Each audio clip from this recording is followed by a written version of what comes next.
Buhay natin parang kalye lang yan. Marami kang pagdadaanan. Minsan, papogi ka. Minsan naman, gusto mo maayos yung buhok mo. O di kaya yung ngipin mo. Kadalasan chinecheck mo kung maayos, di ba? Minsan, nisip natin maging bida-bida. Kumbaga parang gusto natin mag-costume. Kaya kung hanap nyo ay kwentong puno na inspirasyon, all I dream of is your eyes.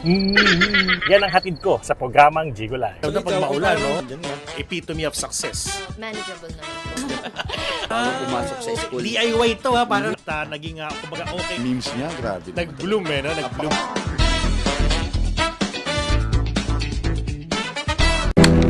I would rather have a country run like hell by Filipinos than a country run like heaven by the Americans. Because however a bad Filipino government might be, we can always change it.